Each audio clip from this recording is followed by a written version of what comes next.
We have just seen an extremely action-packed day of trading, and we're only halfway through the day, so this is going to be a great video. Felt this was a wonderful opportunity for me to analyze for you the intricacies that we have in trading. We're going to be catching up on the order flow, the New York session, and what we then can be looking using this data for the next few days of trading.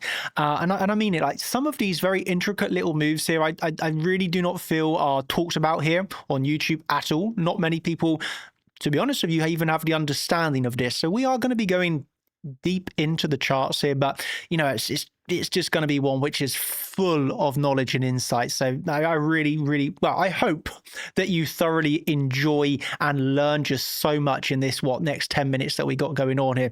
And by the way, this is my 4th video of the day. I've already done a YouTube video. I've done a Bitcoin live stream for the members, and I've done an AMA. I'm now 4th bit of content today. So I'm just absolutely loving it right now. But let's go into what we're here for, and that is the chart. So I want to pick up where I was leaving off this morning, where we had just seen a massive amount of longs open. They were opening from 13 and in this section of the chart. Okay, so if we just come back over to our order flow, just to remind you what we were looking at, here we had seen that 17 million long open, and primarily here what we were looking at in the YouTube video this morning were these 16 million longs, 24 million longs, 22 million longs, and then another 9 million longs. Okay, so I was seeing this and I was just like, I really do not think that these longs are going to play out. So I was looking at the takeout of the mini range low to essentially stop out all of these longs. So this is a little golden nugget. You could say that when I see one side super aggressive, then I'm looking for those traders to be stopped out before the move then actually goes. So my perspective here is these massive longs that are opening, we will not just get a pump from here. We will go down, stop them out, and then we can look for the, you know, the resume. I don't even know the word right now. Just got so much going on in my head. Then we can look for an intraday move. Okay, then we can look for the long trade. So I do not like to trade with the herd, so to speak. I like to be that contrarian. I like to see the herd get stopped out, and then that's when we get the trade entry. So that is what we were looking at this morning in the order flow. And this is actually what happened. Those longs all closed. So you had two factors. First of all, you did take out the lows. So we did make a low here, and I'll be explaining the time of this low being put in. But you also then saw all of those longs closing. Look at this. You saw negative 76 million declines of open interest. So all of those longs that opened did close. So the move up that we saw was without those longs because they closed. Look at that, negative 76 million on the delta with declines in open interest. This is what it looked like live in the time. As you can see, it actually formed bullish divergences at the time, but that's what it was looked like. That is what it looked like live in the time this afternoon. And then of course you went on and you did form a wick to the downside, stopping out the traders that had longed in this period of the chart. And the timing of this was just the absolute pinnacle here. Okay, so the timing of this was bang on New York Open. How long have I been saying New York Open is going to be key? Of course, on the weekend, you do not have a New York Open. So we were waiting Saturday. We were waiting Sunday. Yesterday was a Monday, of course, but we were on a public holiday. Canada and the USA were on a public holiday. So that, of course, had a major lower of volume. So today was the day. Today was the day we knew New York Open was key. And what happened next was key. There is no randomness about this. That move to the downside, exact low put in, bang on New York Open initial balance. But it wasn't just Bitcoin here. There was another key factor, and that was the futures.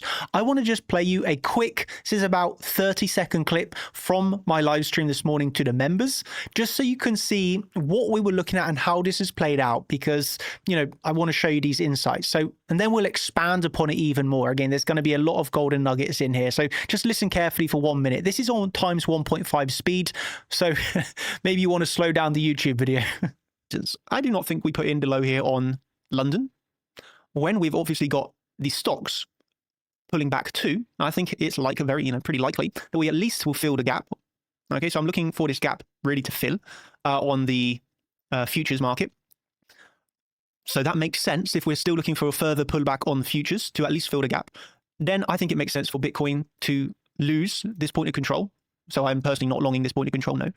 And then we can see whether this drop lines up with, I think it seems possible. So we're ideally, we would want to be seeing 110.7 hit around the New York Open initial balance.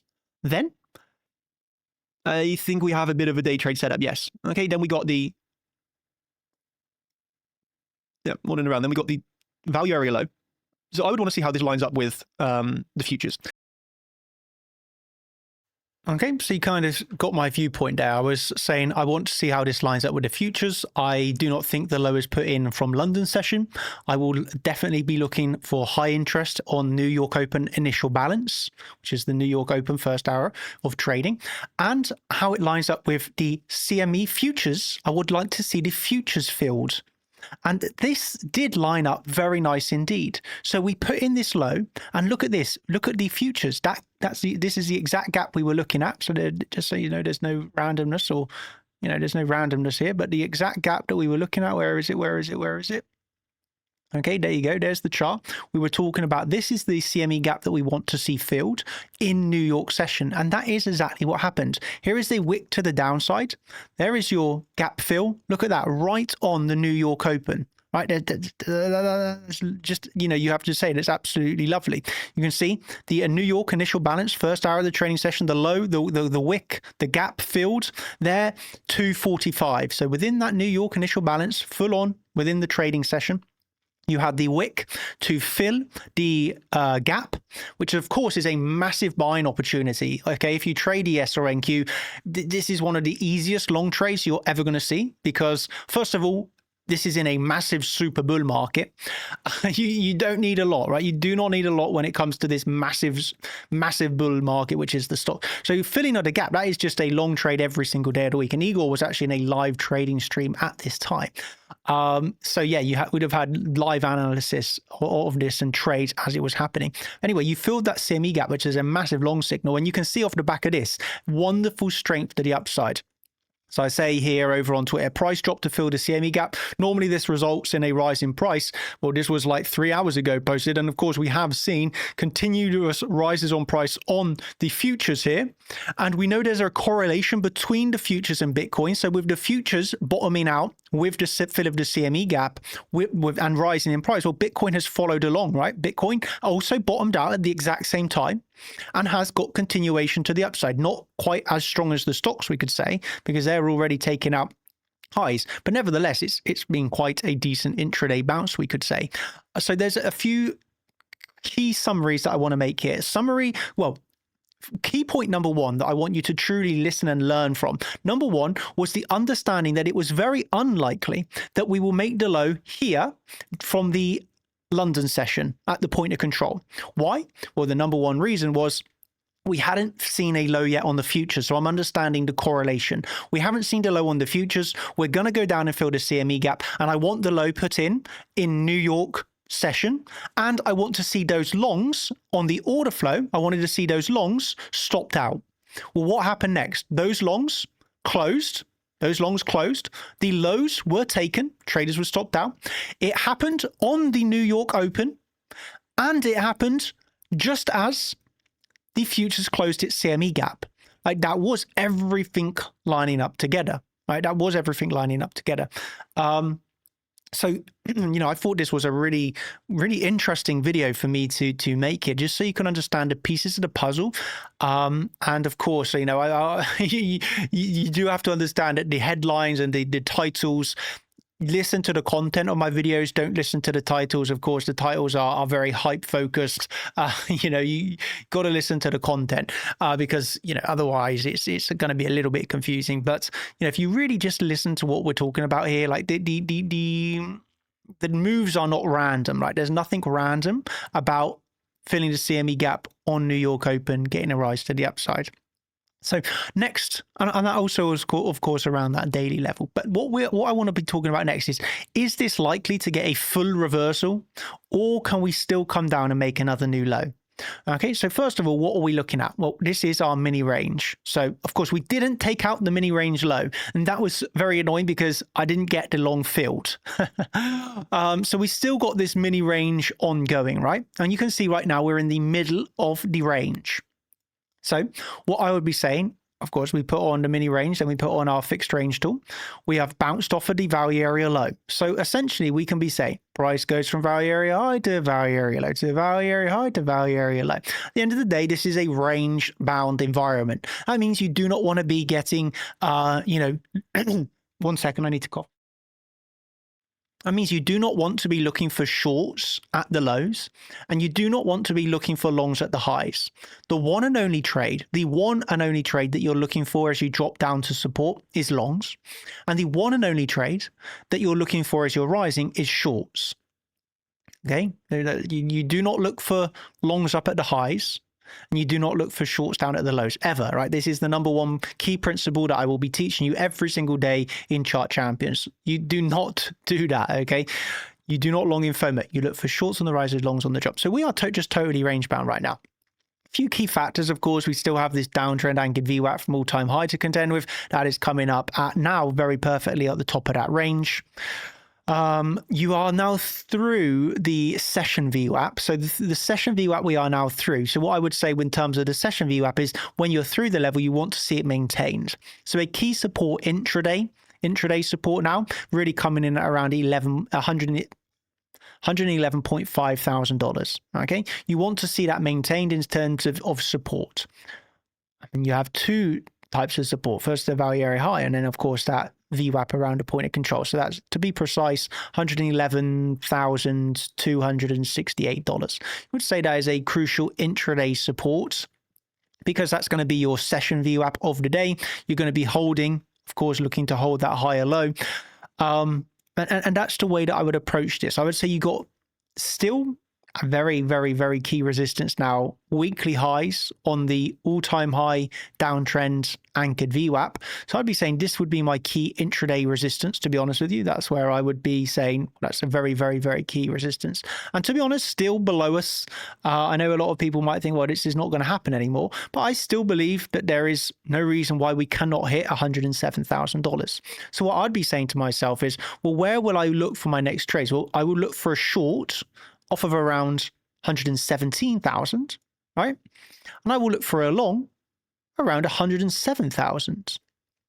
Within this, I understand we're in a little bit of a smaller range, and of course, there is lower term time frame scalp trade opportunity within here. I think we can all agree there is some opportunity in here. I'm not saying there's massive opportunity, but there are a few trades to be had if you're very, very aggressive on the lower term time frames. Until then, we are just totally range bound. We know where our key resistance is. We know where our key support is. Again, I'm not looking to long up here, and I'm not looking to short down here. I will look to long down here, and I'll look to short up here. And until proven otherwise, I just say truly, like the technical moves that we are seeing here is not just today. It wasn't just yesterday, but everything on Bitcoin truly is extremely technical. Right, the way that we put in the all-time high of $126,000, where we were saying that is a crucial level of support, a crucial level of resistance into the 1618 Fibonacci, into hitting that 2-4 trend line to put in the low, like the highs, the lows, the midpoints, like we got a lot of extremely technical moves, and I hope you can recognize, like, my passion here is trading. I truly love this. I mean, if I didn't, I wouldn't be making so many videos, I guess. But like, I just want to share. I just want to share this because for me it is outstanding. For me it is wonderful. For me it is brilliant. Like, I just have a very, very good time looking at the charts. Like, I'm this like sad guy that I can spend all day, every day, just looking at the charts, waiting for some nice trades and making some profits. Like, for me, this is the dream. I totally love it. And because I love it so much, I want you to love it as much as me, because it's not just fun, but of course, naturally, there's also a lot of profits to be had. Okay. And I don't think there's anything better in the world than being a trader. I truly mean that. I just love it. I absolutely love it, and I know you will too. So, or maybe you already are hooked. It is a lot of fun. The last thing I will say before I end. Is I used to be a gamer, right? I was all day, every day playing on the Xbox before, and also on computer. I was a big gamer. And then literally I went from, like, you could call it a gaming addiction to the trading addiction. I replaced trading. I replaced gaming with trading. And now I'm all day, every day, like, trading. But I used to be all day, every day, literally on my Xbox, just like sweating it out on Call of Duty and things, right? And I actually became very good, but that's for another story.